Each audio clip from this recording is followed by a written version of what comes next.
Today I wanted to talk a little bit about why I am still playing Elder Scrolls Online.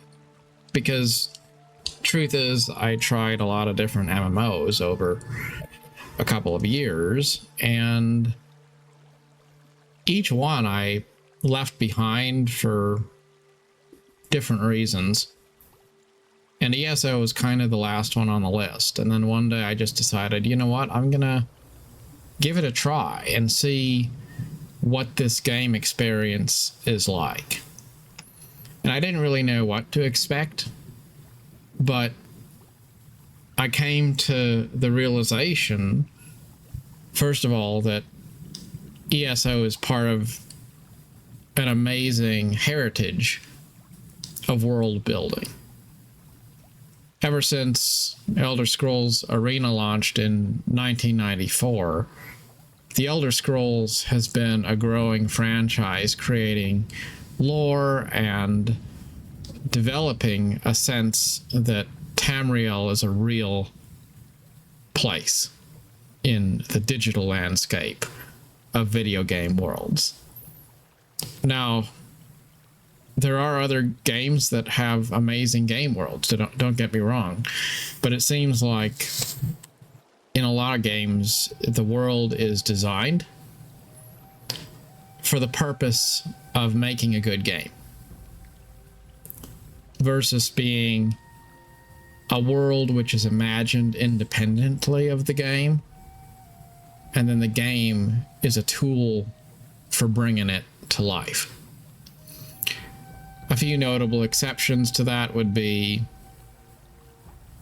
Star Wars, Old Republic, Lord of the Rings Online, because those are based off of existing franchises.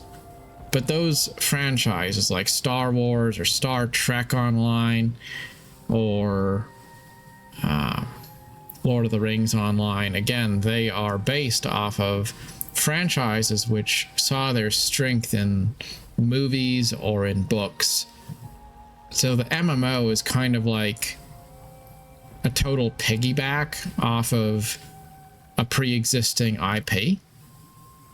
No matter how much you say that they're good games, it's still a derivative of something that was good outside of the gaming circles. It wasn't really about gaming. So the world of Tamriel, I guess, was created for the Elder Scrolls. The Elder Scrolls was designed to be a video game world. It was created holistically. And yet, it feels more real than something like, for example, New World, where New World just feels like some people at Amazon got together and said, let's get our game studio to make a good game, and they hired some people to create a game world, but there wasn't really any sense that there was anything deeper than that.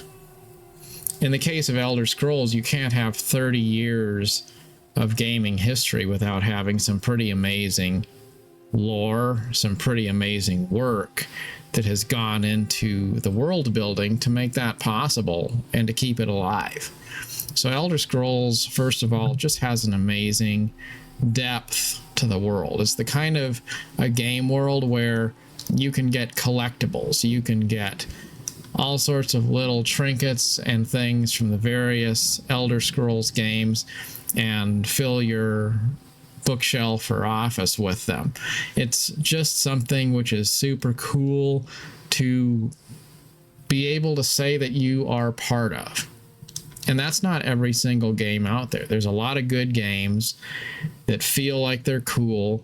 They suck you in for a little bit, and then you just kind of feel like, well, yeah, that's a good game, but it doesn't feel like it's really epic, per se. I think Tamriel does meet that criteria. I think Elder Scrolls lives up to that. And that's a big reason why I've come to really enjoy the game. Not just because of gameplay mechanics or design, but because of the IP which it represents. Another thing that I think stands out is just that Elder Scrolls Online has beautiful landscapes. I've found that as I play the game, I can just wander around the game world, exploring and being immersed in it. And there's never a time when any two sites really look exactly the same. It really feels like an immersive experience where every zone looks different. Every place you go has its own vibe and feel and design. Cities are designed in a way which makes them feel like there's a lot of them and they're unique. For example, Guild Wars 2 has one city for each race in the game. So basically 4 cities. And that feels kind of empty because it's supposed to be this enormous continent that you're exploring. And then you realize that there really aren't very many settlements or civilizations to go be part of.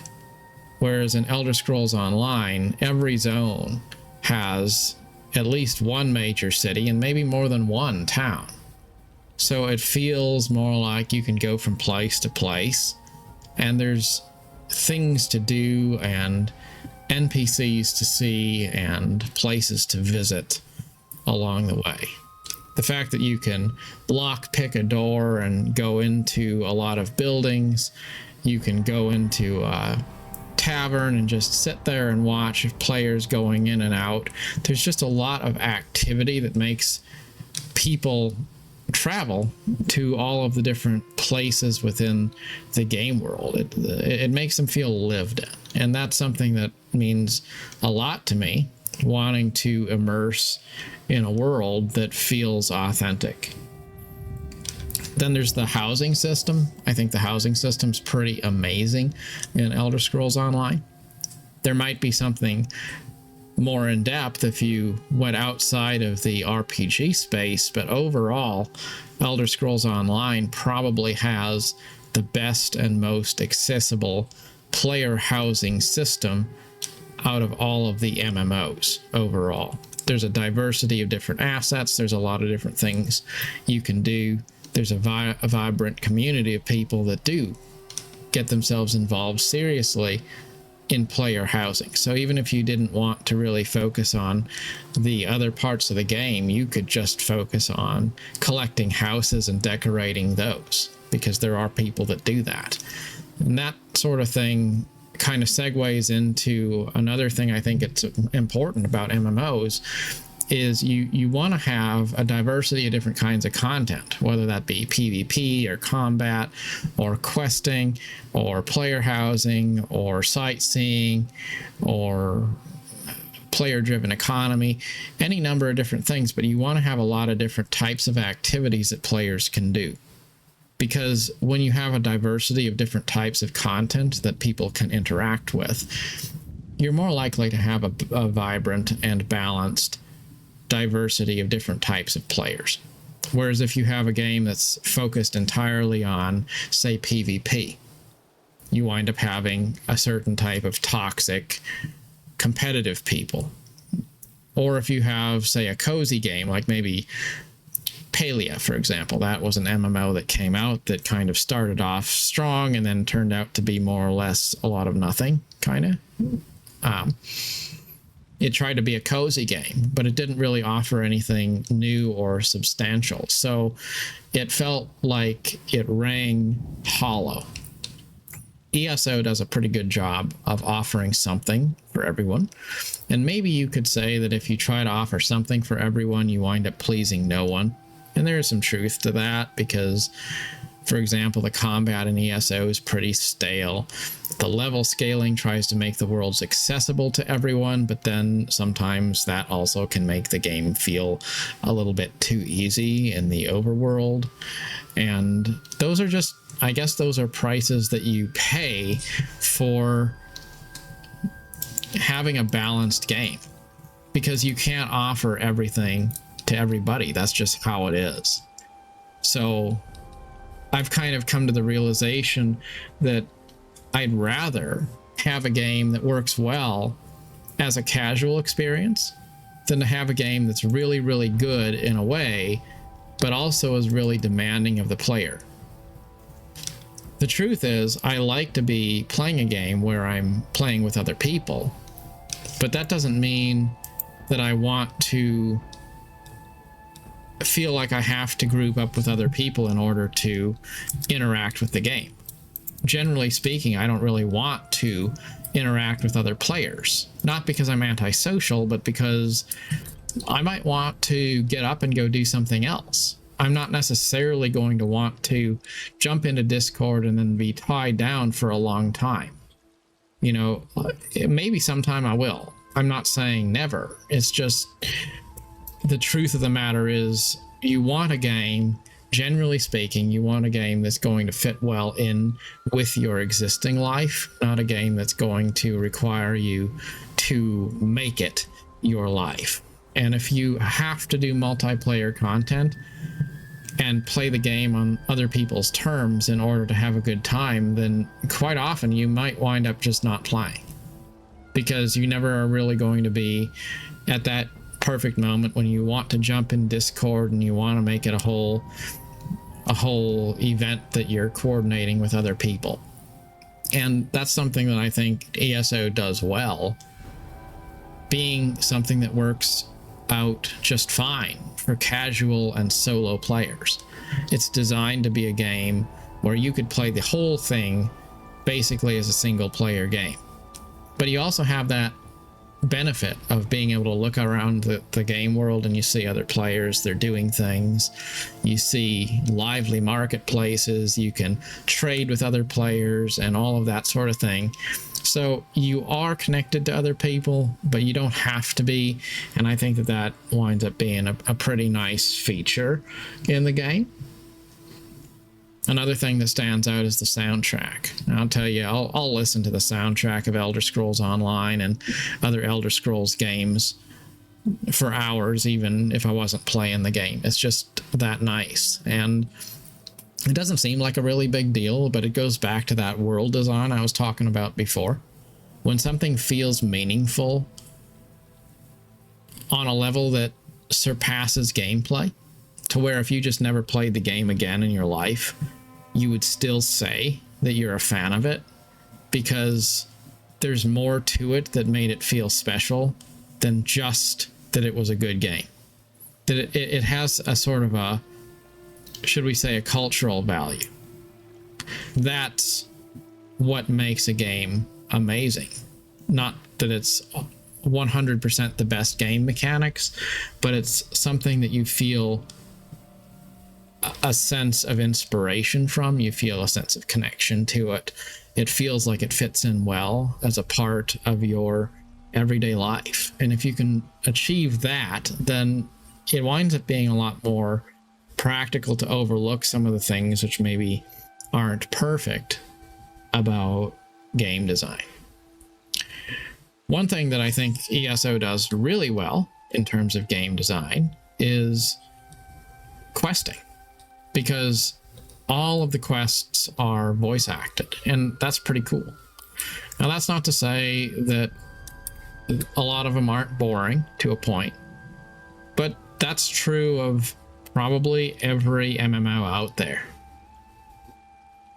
The truth of the matter is, questing in ESO compared to other MMOs is pretty top-notch. You have voice acting for every interaction with every NPC, and I like that. I don't really want to read walls of text and never have any voice interaction from the NPCs or characters. I want to have that voice acted experience. And my experiences, very few MMOs really offer that fully, but ESO does. ESO also has a really good community. And by that, I just mean a diversity of community, a well-rounded group of different types of players, young people, old people, people of all different political views. You have really just a well-rounded group of all sorts of people who play the game. And the reason for that goes back again to what I was talking about earlier. It's a game that allows everyone to find something that appeals to them. So maybe you're a crafter, or maybe you are a PvPer, or maybe you are a quester, maybe you are a house designer. There's any number of different things that you could be doing. And so you have a lot of different kinds of people, but of all of the different aspects of game design, the game is designed to be collaborative. So you don't really have hostile, toxic people that are extremely, I guess, aggressive. Now, maybe you do have some of that in the PvP areas, but you don't have to interact with anyone you don't want to interact with. And if there are people who are toxic or aggressive, that's not the majority of the player base. So it feels like it's very possible to enjoy being part of the community and not feel like they're too crazy or too weird, or there's only one sort of person that you're going to meet that plays the game. You know, like let's just say hypothetically, if we took a whole bunch of people who play Call of Duty, what are they going to be? Probably like a certain age of young men that play that game a lot. You know, like it's not going to be a whole broad demographic of everybody. I mean, yes, there are women that play Call of Duty, of course. There are different kinds of people playing the game. That's true of any game. But in terms of it being normal to find all different sorts of people, I think Elder Scrolls does a really good job of that. And a lot of other games don't. A lot of other games you'll find just a specific type, subset of society which enjoys that style of gameplay, and not a good, well-rounded spectrum of every demographic. Now, there are detractors. Combat is not my favorite. It feels kind of like you just click on the enemy until they die. It's not really all that engaging. But by the same measure, I'd have to say it's middle of the road, because I'd rather have ESO combat than tab target combat, probably. Tab target combat gets pretty tiresome, in my opinion. So the hybrid action combat system of ESO, it's not the worst out there. It's just not incredible. But I don't really play ESO primarily for the combat, so that's okay. Some people may not like the absence of a central auction house, so you have to play with mods and you have to join guilds and stuff like that if you want to participate in the economy. But then by the same measure, I kind of like that too, because it creates a level of variability and unknown to the activity of selling things and buying things, because every guild trader is going to have different customers and they're going to have their traders placed in different locations.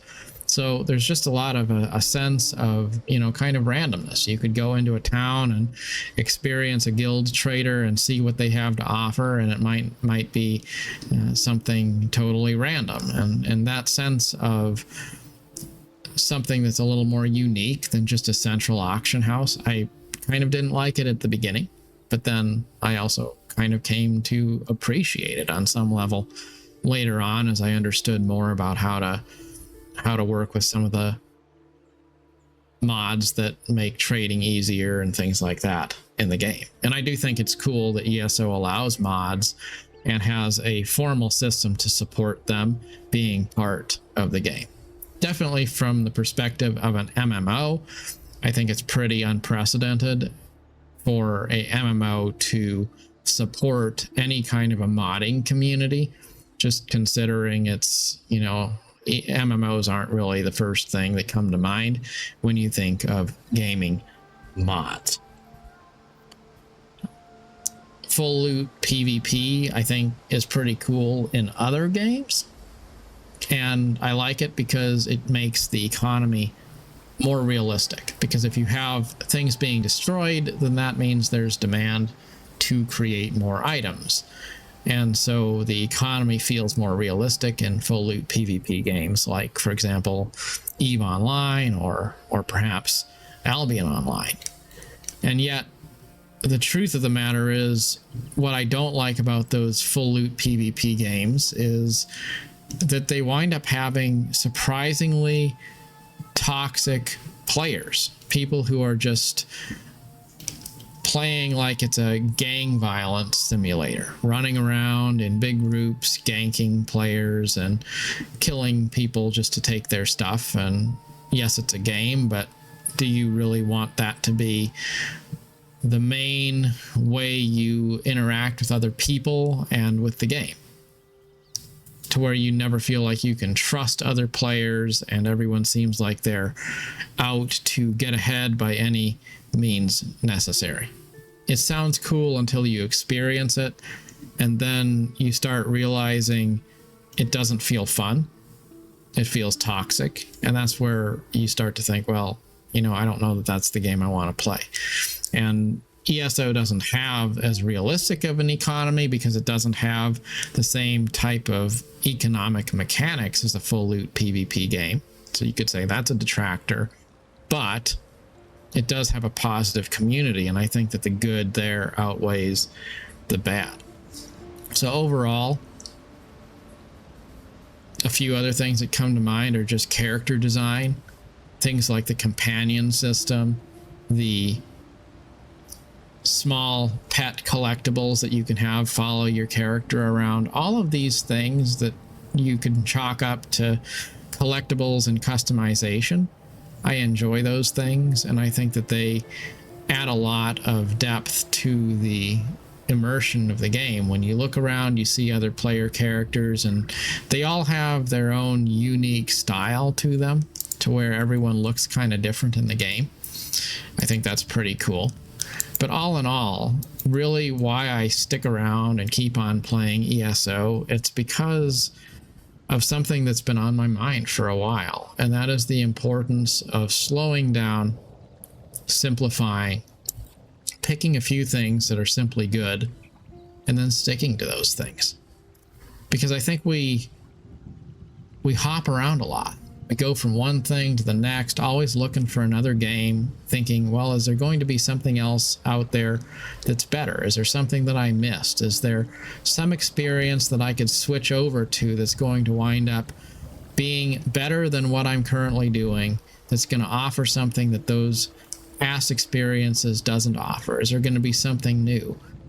And it's possible that we miss out on something, but it's also possible at some point you've kind of seen what there is out there. You've kind of experienced most of it on some level.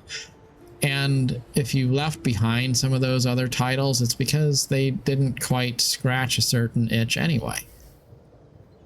And then for me, you know, I got to the end of the road with MMOs. That's kind of how I feel. And I just found one that I thought was pretty cool. And it's a place to call home. And after all of the effort that I put into experiencing different MMOs and trying them out, I really wanted to just find one that I could call home for quite some time to come, and just focus on the daily grind, leveling up my character, selling stuff, maybe getting to know some people, making some friends, learning more about the world's lore, working on map completion, working on finishing quests, just allowing myself to stop seeking something new so that I can make the most of something that I already have. And I thought there's no better place to do that than in Tamriel, a game world that was created now 30 years ago. That's been a passion project for many people. A game world that's inspired a lot of people who have used it as a way to escape and find refuge from an otherwise cynical real life.